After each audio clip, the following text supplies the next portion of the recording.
Welcome to the Honest Health Podcast with your host, Jeffrey Burke.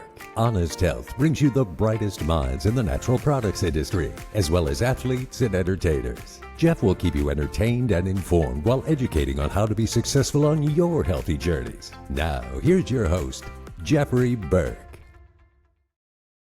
Hello and welcome back to the Honest Health Podcast. Jeffrey Burke here. I'm so glad you're here. Thank you for taking the time out of your day, whatever time it is. Podcast, it could be the middle of the night for all we know, but we want you to be here and to listen and to walk away with great information and be able to answer some of those questions and give you a lot of really straight, honest information, because that's the platform that we have here. My wonderful guest, Ric Scalzo, is back with us today. Hey, Ric. Hey, Jeff. Good day. How are you? Wonderful. And he is chiming in from Costa Rica. Don't be surprised if you hear animal and bird noises in the background. That just gives us a lot of kind of nice background music, if you will. How's the weather down there, Ric? Today's a gorgeous day. Is it? Beautiful summertime weather down here. Oh, it's fantastic. If you have not had the absolute pleasure to hear Ric in the past, I'm going to give you a little bit of his background. Ric began his journey into herbal and naturopathic medicine in 1980, studying naturopathic herbal medicine, eclectic herbal medicine, Ayurvedic medicine, traditional Chinese medicine, and various diagnostic practices. He received a master's degree in herbal medicine from the School of Herbal Medicine and an honorary doctor of naturopathic medicine from Southwest College of Naturopathic Medicine. Renowned for his innovations in herbal medicine and personal commitment to retaining herbal integrity, today Ric continues to innovate herbal remedies and is a leader in the movement to integrate regenerative agriculture into the world of herbal medicine. So we've been doing this wonderful deep dive series where we're trying to hit one herb at a time and spend enough time on it that if you tune in, you're going to get a really great, up-to-date, honest, true-to-form informational kind of lesson, if you will, on that herb. Because, being in the industry or just being a consumer, it's always good to know a little bit more about what you're using or what you're carrying or what you're talking about. So far, we've done turmeric, we've done ashwagandha, we've done ginger. Today we're going to take a deep dive into passiflora or passion flower, one of my favorites. So where should we start, Ric? I don't know. It's always good to start with the how the history of the herb and perhaps how it's grown, how it's cultivated, how do we get it from seed to soul. I love that. Yeah. Yes, sir. So this is a plant. You and I have a real passion for this plant, and very much for a lot of good reasons. But it is a plant that has many, many, many, probably hundreds of different varieties of passion flowers that grow. We use a variety called Passiflora incarnata, and that's the genus and the species. Incarnata is the specific species we use for our medicine. And, I've learned a lot since I'm growing it here in the tropics, which is where it's indigenous to is the southern U.S. as well as Central and South America. That's really where the plant is native to. So where I live in Costa Rica, it's, there's lots of different varieties of passion flower down here. But I did have some good opportunity 3 years ago, actually, on how to really germinate passion flower. It's not an easy plant to germinate from seed, to propagate from seed. Okay. I don't know if I ever shared this story with you, but you have not.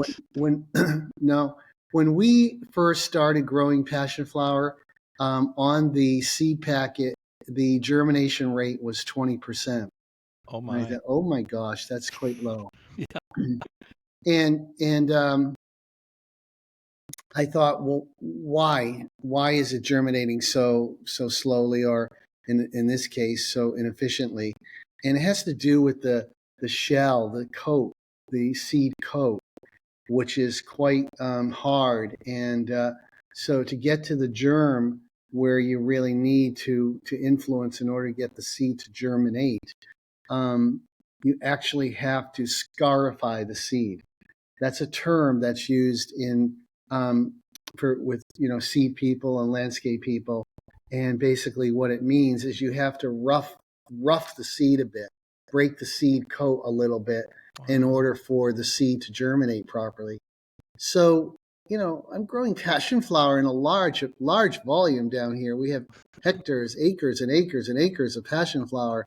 And here I am starting to germinate it from seed. And so I said, guys, just you got to dig in on this one and listen to what I'm going to tell you. I got him some rough sandpaper. Oh my goodness. And Jeff, one seed at a time, we picked it up and put it between our fingers and we scarified it. One seed at a time. We're talking about tens of thousands of seeds that had to be scarified that way. But at the end of the day, the hard labor paid off, and we didn't get 20% germ. We got about 80 to 90% germ. Fantastic. That's how to do it. Wow.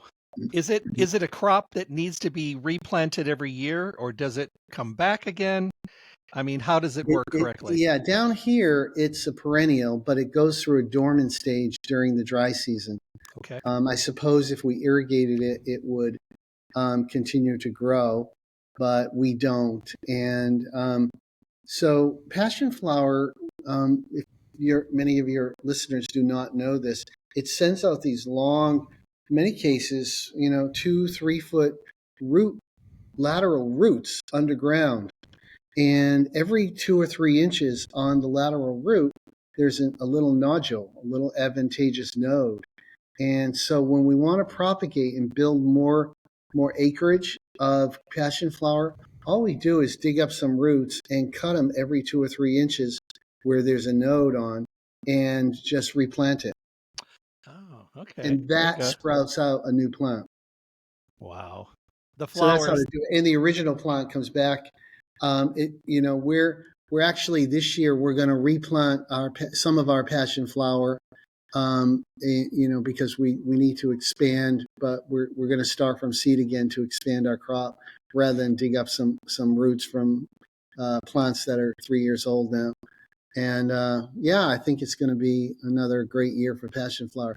Time of the year we grow it is coming up. It's coming to a conclusion of the rainy season here, and rainy season will begin probably by mid to end of April, and that's when we should be, really putting passion flower in the ground, at least by May.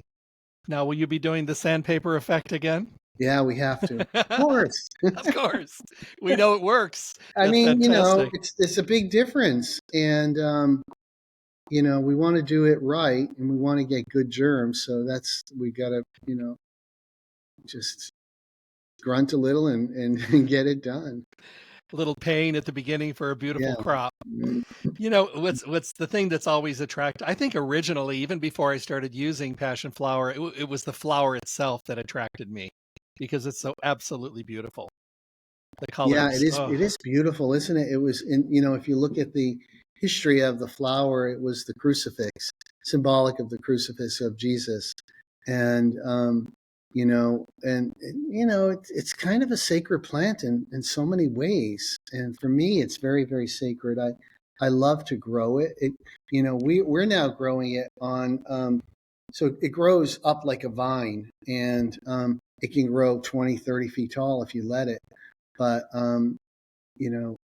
most passion flower, to get to a vine-like growth like that, you have to trellis it somehow, coach it to grow up that way.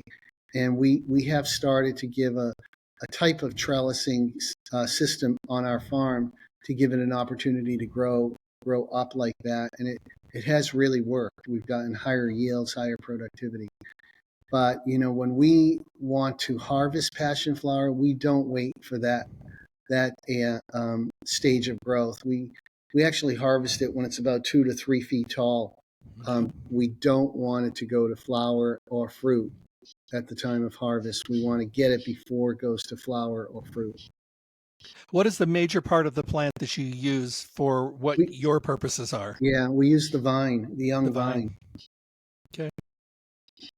It's interesting because, I think a lot of people are still, learning about herbs, and some things they use the tuber, sometimes they use the leaves, sometimes they use the actual stalks of the plant, and sometimes they use all of it. So it's interesting when people are learning. This has been a favorite of mine for goodness, many, many years, and I've always found it to be very, very effective for me. So I'm really looking forward to your Kokora passion flower to hit the shelves, so I can definitely switch Yeah. over and get regenerative passion flower. I'm excited. I just took some liquid passion flower from our crop down here, some liquid extract of passion flower last night before bed, which kind of speaks to one of its uses.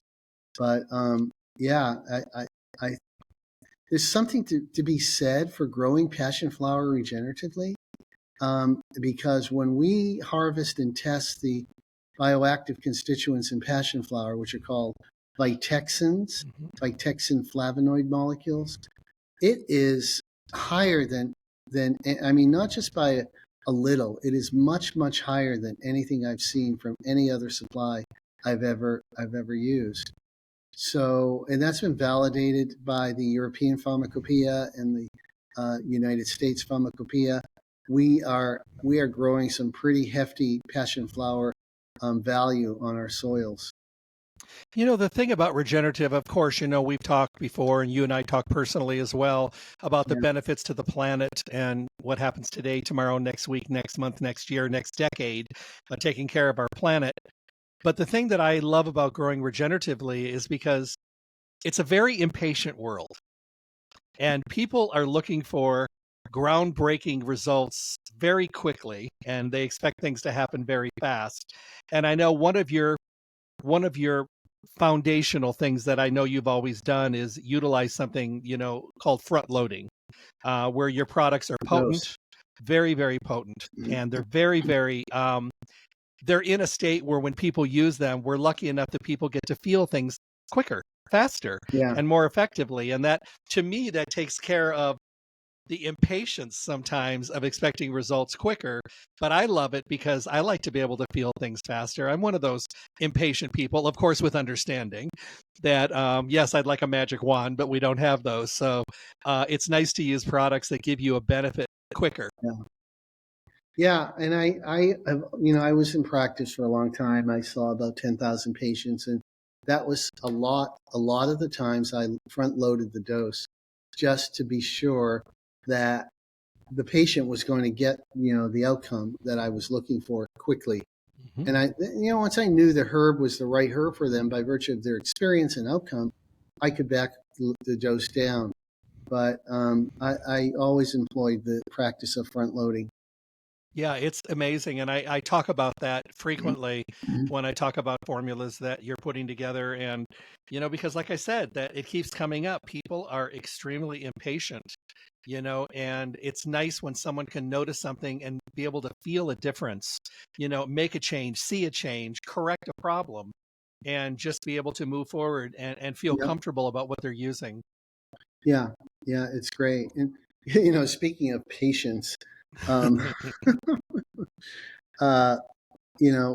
when you ask what is passion flower used for, and it's traditionally used constitutionally. It's used for mostly for pitta and kapha types, but it's used for the kinds of constitution for vata people where the vata isn't flowing healthfully. It's obstructed vata, and vata is the energy that's seated in the pelvic organs, pelvic tissues, and it circulates up and circulates down. And so if vata is only circulating up, which when people who have that constitution have an imbalance, you have vata circulating up. But it should circulate back down as well, back and get grounded into the pelvic organs again. And so that's what we call obstructed vata, where it's not going back down, back to its home. But typically, pitta and kapha people constitutions are the ones that can benefit greatly from passiflora, particularly pitta types, which I am one, the fire constitution. And so if those of us how does fire, manifest in the body and in the mind? Fire can manifest in the mind by, aggressive thoughts and, just, unsettledness and disturbed thoughts. It can manifest in the body as too much heat, too much flow of fire in the body. And so as a result, you get anger, you get aggressiveness. These are indicators of pitta out of balance, too much pitta. And, we have to pay attention to the nighttime pitta, where a lot of people have sleep issues during the nighttime pitta hours, which are 10 p.m. to 2 a.m. Okay, so there's, if you look at the 24-hour cycle, pitta has two patterns. In the daytime, it's from 10 a.m. to 2 p.m., and in the nighttime, it's 10 p.m. to 2 a.m. And you ever hear people complaining, oh, I either can't fall asleep, I go to bed at 9:30, 10, and I'm just wide awake, laying there. Problems with, sleep, what we call sleep latency. Yep. And then there are other people who say, oh, I can fall asleep quickly, but I can't stay asleep. I wake up at 1 or 2 a.m. That's called problems of sleep maintenance. So they're not maintaining a sleep throughout the course of the night. So, but the point I wanted to make is these sleep disorders, sleep imbalances are taking place during the pitta time of the day, the nighttime cycle of pitta. And when, pitta governs metabolic functions and, absorption and transportation and uptake of nutrients. And so during the nighttime, all of this, we may not be digesting, but what we may be doing is metabolizing all the food that we've eaten during the day into the cells and taking it up into the blood and getting it incorporated into the body. But some people just have, too much nighttime cortisol spiking, too much heavy, pitta, fire element spiking, and they suddenly wake up. Is it possible? Oftentimes, Jeff, this is due to the stagnation in the liver system. I was going to touch on liver. Is it possible to tiptoe through different body types, one person, or do they need to be categorized in one specific Ayurvedic energy type? Well, I think certain herbs have, a much greater affinity for certain constitutional types. And, but when I look at passion flower, I think I could give passion flower, safely and efficaciously to all constitutional types if there is a need for it. With me, the thing I've always liked and respected about passion flower is I can utilize it during the day and get the results I'm trying to achieve. I can use it in the evening time and get the results I'm trying to achieve. And it seems like my body utilizes, this may sound crazy, but utilizes passion flower the way that it needs to use it. But passion flower makes itself available for those uses that I'm trying to, fix or correct. Yeah, and I don't know what those uses that you're trying to correct are, but historically, the uses for passion flower are anxiety, and anxiety can take form in different ways. A lot of people are just by nature constitutionally more anxious. Yes. And they tend to be overthinkers. They worry too much. Or they think too much. That's me. And this typically is a disruption of the what we call the spleen system, where you're overthinking. You're putting a burden on your digestive organs, your spleen, stomach, and liver, and so forth. But there's also something known as situational anxiety. Okay. And situational anxiety is where you're about to give a lecture and you suddenly feel, nervous, anxious, tense because of the circumstance. So it's not necessarily a constitutional anxiety that you carry with you all the time, It's, sort of a pattern that is with you day in, day in and day out. Situational anxiety can come and go. I see. It's, and to put to your point earlier, I'm an overthinker, and I know that I find myself personally, I get in my own head sometimes, and then I overthink even more. And I have found that passion flower for me just it just gives me this. And I continue with my day. It doesn't make me want to go to sleep during the day. It doesn't make me want to just curl up in a ball. It just allows me to do what I do in a much better, more effective mode, a more relaxed mental mode. And then at nighttime, it takes me down the steps to a much more restful sleep. Now, I don't sleep a lot. We've talked about this. I only sleep about Yeah. 5 hours a night, and I've been doing this since college. But I find that passion flower during those 5 hours shuts me down to the point where when I get up, I am fully rested for my body and my body type. That's kind of the way it is. And I've tried it without it, and I've done valerian and some of those other things, but they don't work the same way as passion flower No, does. it's interesting. Some people do, like for valerian. Some people get sleep from valerian. Other people get stimulated from valerian. I, for one, get stimulated. But for passion flower, I really get a good. I'm a pitta type, so it's a good constitutional approach for me to take passion flower as I'm historically a person who has sleep maintenance issues. Okay. And that's because I have, I don't mind telling your listeners, I have liver qi stagnation as a constitutional imbalance.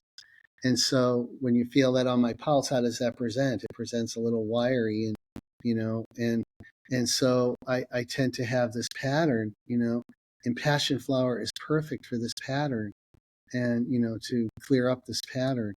And because what happens when you have liver qi stagnation, you're an overthinker. You tend to be a little bit more of push, push in life.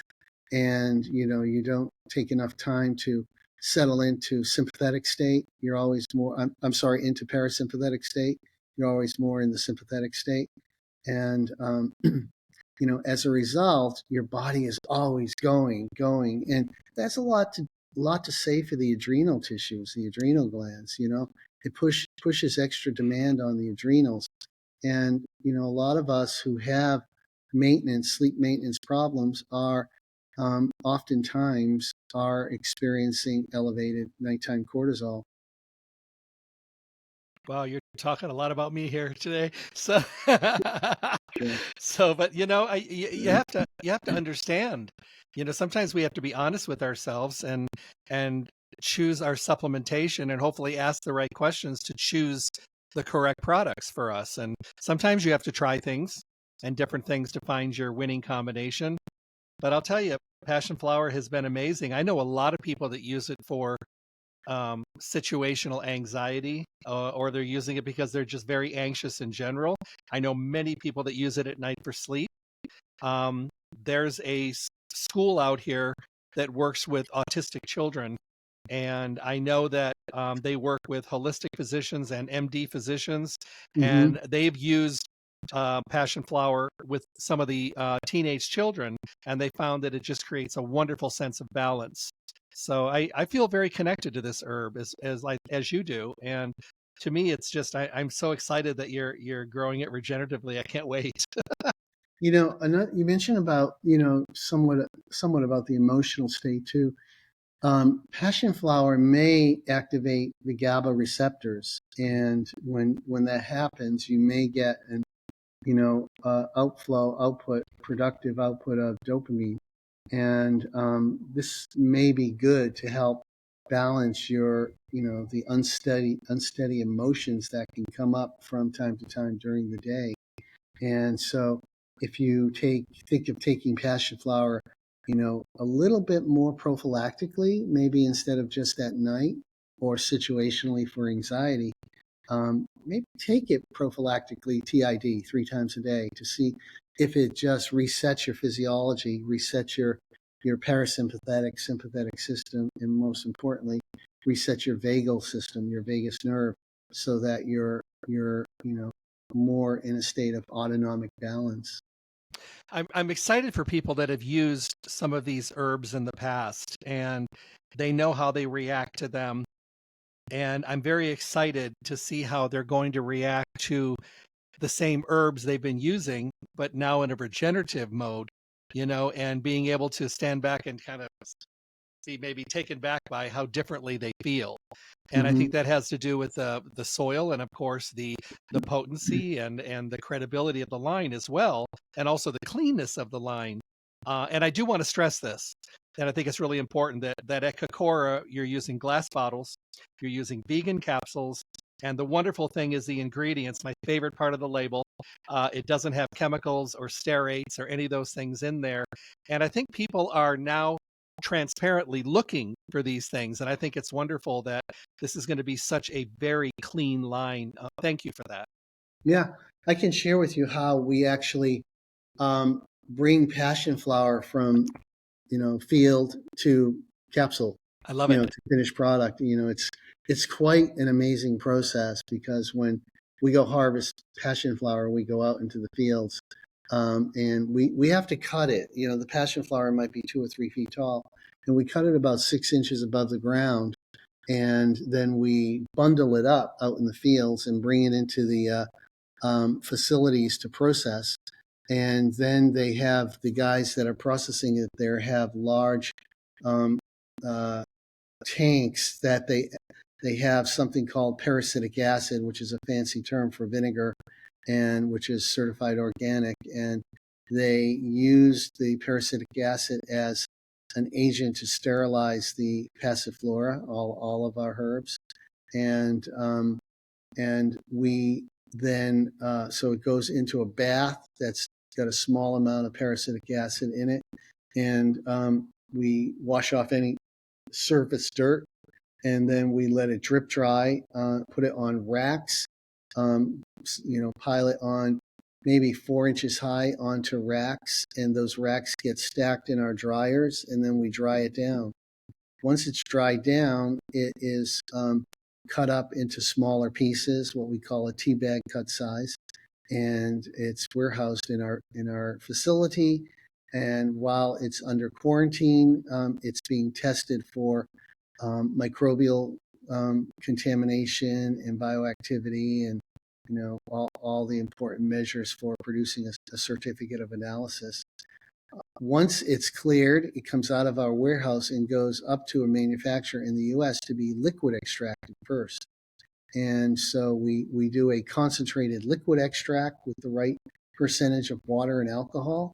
And then after the liquid extract is made, we then have another co-manufacturer who takes that liquid extract and freeze dries it.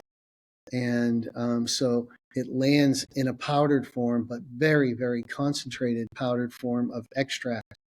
Then that extract is shipped over to yet a third manufacturer, and it's mixed together with a little bit of crude herb. So now we have the freeze-dried extract and the crude herb going into a capsule, and those capsules are then bottled. And so when we're selling the capsule line of Kokora, that's how all of these products are made, and they go from field all the way to the finished product. Wow, that's a journey. Yeah. But the end result is going to be incredible products that make a difference. And I don't want to have to do something that doesn't work. I mean, I want something that's going to work for me, and I think my chances are much better if I'm picking a quality product. That's what it comes down to. Yeah, I mean, I always say that a herbal product is only as good as the herbs from which it's grown. And right? And so we are fortunate, because I also own separately the farm, the regenerative farm. And so we're growing, and all of these herbs that we're growing down there are regenerative certified. And I think we're growing about 12 now. And they all find their way into our product line. So when I say Kokora is regenerative certified organic, I mean it for the whole product line. We meet those standards, very, very high standards. When people start using the passion flower, you talked about using it, sometimes if you're using it at night, maybe incorporating it in during the day as well. Do we ever need to down ourselves away from it, back away, and then come back in again? Or we can consistently use passion flower? Well, if I were to guide somebody along, I would actually tell them to dose it out. And this is just, for all herbs, I prefer to dose it out this way. For 6 days on and 1 day off, and for 6 weeks on and 1 week off, 6 months on, 1 month off. And, I like these cycles of 7. It kind of aligns. And I think people have an opportunity by taking a little break in the early start and then, mid-use, taking a little break to integrate the effect of the herb into the physiology. That's what the rest period does. It allows the body to acclimate through the effect of the herb more lasting. And I still do that today. I still would recommend that today to any patient. The 6-1 theory. Yeah. 6 days on, 1 day off, 6 weeks on, 1 week off, 6 months on, 1 week off, or 1 month off. I love that. I love that. People ask. I learned this when I was in herb school with Dr. John Christopher a long time ago. Yes. And I brought it into my practice, my medical practice, and I still apply the knowledge today. I love it. It almost like gives your body a chance to reset, utilize everything, balance out, and then another resurgence when you restart up once again. Exactly. Rick, a lot of people ask us about the name Kokora. Talk a little bit about why you picked that name Kokora, because I know the story and it's beautiful. Well, I have a bit of a spiritual inclination, just a little. And I don't know, the times that I've been spending lately have been to research the blue zones, the areas around the world where people live to be centenarians, 100 years or older, quite healthfully. And one of the blue zones that I have read about, and I haven't been there yet, but I really admire the people there, is in Okinawa, Japan. And it really is impressive to me how these people live what they call their ikigai. And their ikigai is the connection between what they love to do and what they're paid to do, and what inspires them and what they do the best. It's their purpose in life, what enables them to have their life flow smoothly. And so all of this made sense, and the Japanese culture made sense when it comes to longevity. And I came across this term kokoro, and which basically means integration of soul and heart and mind, and how you can't separate one from the other. And I thought, what a beautiful sounding name, but it sounded a little too masculine for me with the O on the end. So I softened the name and put A on the end and called the brand Kokora. And that had more of a feminine touch to the name. And then we went to work, and we went to work in writing the identities for Kokora, which had a lot to do with regeneration and regenerative life. I'm going to ask you a question because I know that this means a lot to you. The regenerative agricultural movement, of course, health and well-being, mental, physical, emotional health, having work-life balance, but something that you've been speaking about a lot lately, and I think it ties not only into you, who you are as a person, but also what you're looking for around you, and that's maybe defining a regenerative life and living a regenerative life. Yeah. I mean, what does it mean to live a regenerative life? For me, I always tell people, I'm about to take on a student apprentice part-time, and who wants to really, really learn from me about herbs. And, she asked me what she could do to prepare to study. And I said, what I'd like you to do is go out in nature and observe the formative expressions of nature, Observe the cycles of day and night, especially the cycles during the day.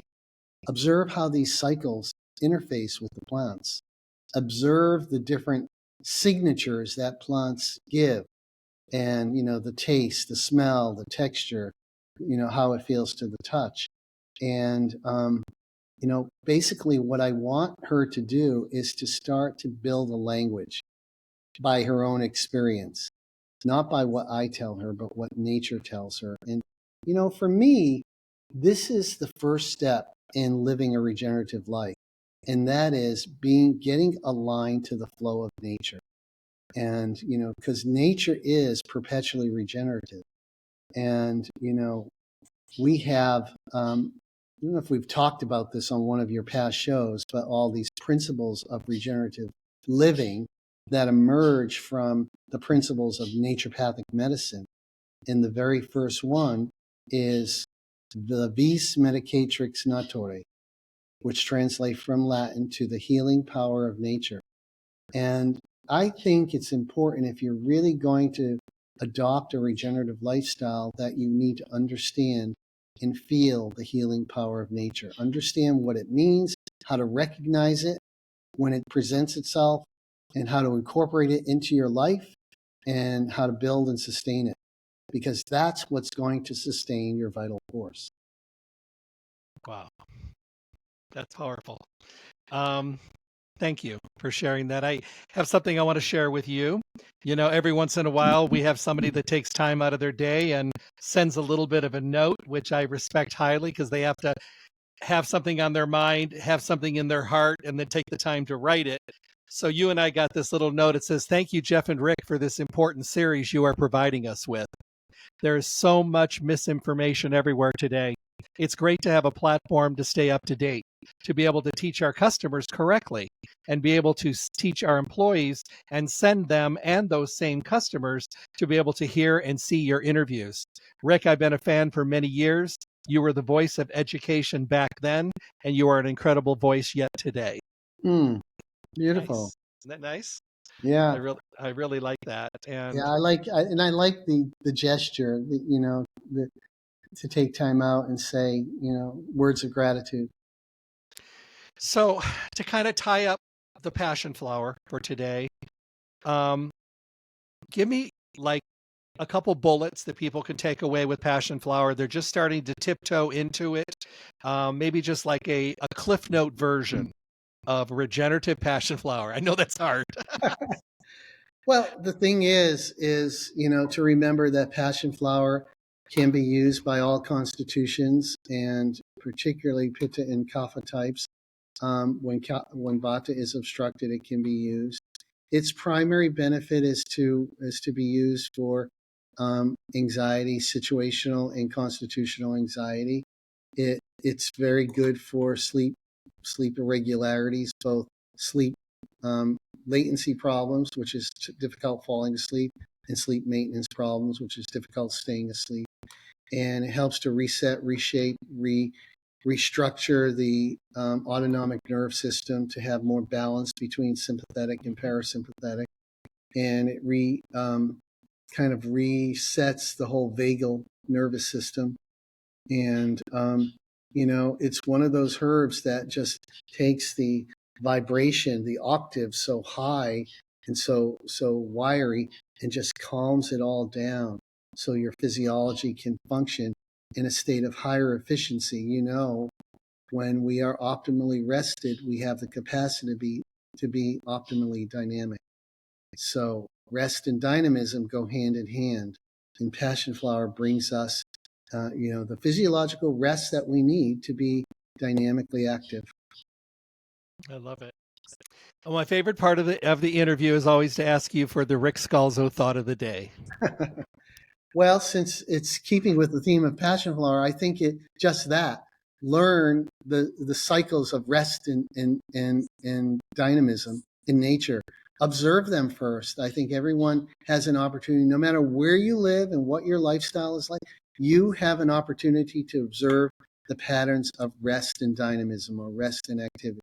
They're seen everywhere. They're seen in the cycles of day and night, in the changing of the season, the the movement of the tides, everywhere nature is evolutionary is embedded the cycles of rest and activity. All I would ask then is to just take time to observe and be partnership with those cycles of rest and activity. I love it. Thank you so much. Thank you for being here today. And I know we've got many more of these upcoming, but it's always a pleasure to have you here, Ric. Yeah, thank you, Jeff. It's a joy. It's a joy to sit with you and chat a little bit. If you guys want to hear more of the shows, you can go to my webpage, drjeffreyburke.com, tap on the Honest Health logo. It'll take you to Spotify for the audio version, or you can go to the logo for YouTube, and you can watch the interviews as well. When you're there, follow them, like them, bring your friends. This is all amazing information to make our lives better, more full, healthier, and maybe better promising outcomes as we get older down the road. Everybody have a wonderful day. Take care of yourselves. God bless. Stay tuned for more information from the Honest Health Podcast with Jeffrey Burke. And make sure to check back often for interviews and conversations from the guests we all want to hear from. I'm John the Announcer. Thanks for listening.